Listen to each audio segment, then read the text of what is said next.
Good morning mga kabukid. After 3 days, mauna ni resulta. Ready na siya na ito itanong sa atong gandang na sabling tree. So, ngayon siya kasample mga kabukid. Dili pa kay tantong puti. Mauna yung area nga pagatamnan sa among kalubasa. Dili pa gid siya clearing. Mo amo gini option nga ma-cleared aron ma-ready na.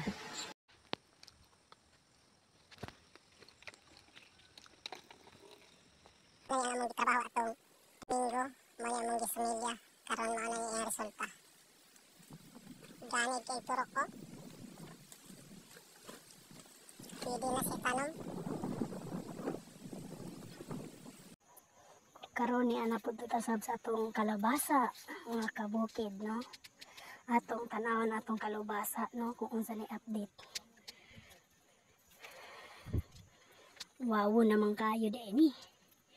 Atong kalubasa mga kabukid, wawo na. Oh.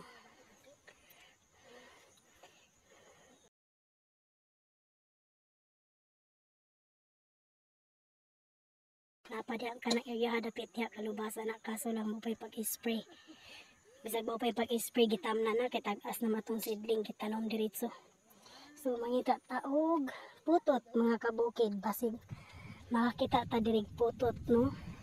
Kung ano ni siya mga kabukid, 1 month and 2 weeks ang pangidaron sa atong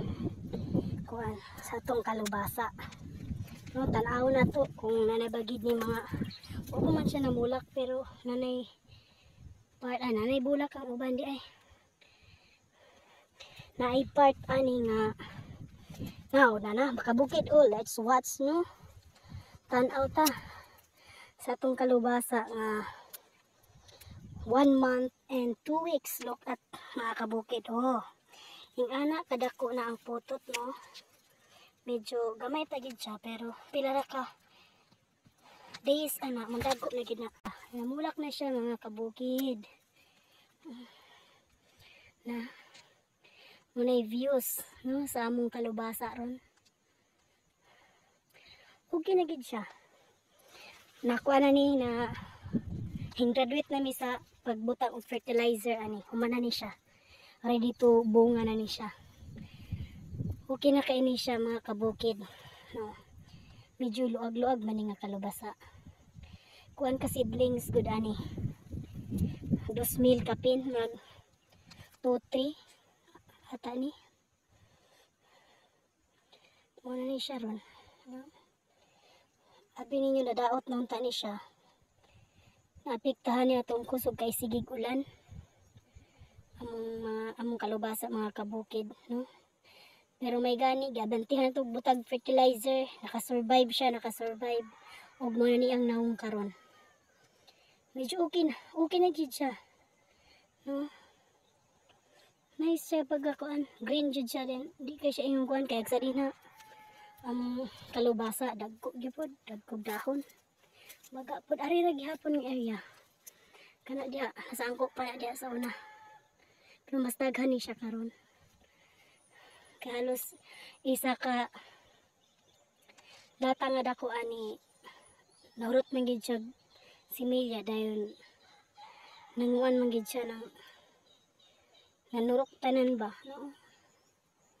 Wala siya mga kabukid ang kalubasa, no? Hinihinay lang kung nga garden, no? No, napay putot mga kabukid. Nga na siya mga kabukid. Mamputot na siya. Nanay gagmay mga kabukid, no? Atangan na to ni mga kabukid, no? Ang update. Tama-tama ka-harvest. Kay pila na lang manika. Kuan, oh. Wala among fertilizer. Dili ko taw butang na. So, na-time po gakutaw mis among pagbutang sa fertilizer. Medyo hawan siya kay di kay bagag sagbot kay nara mga silupin. Atong time nga ga-spray niya na may may tanom dahang silupin. Sagbot man kayo mo tong gi-sprayhan, gitabunan og silupin. Gipang putos. Mo ni siya, no? Karon unta mahal kay ang kalubasa aron mga kabukid, no? may lag makaapas ni atong gamayng garden. No? Kada nga part pipinuhan po na para kugi kay mga tao diri mga kabukid o garden. Hilig sa garden gyud. Hilig di na ta magtanom og mais. Okay, so kani karon mo sa na itong update karon no mga kabukid no. For now, bye bye.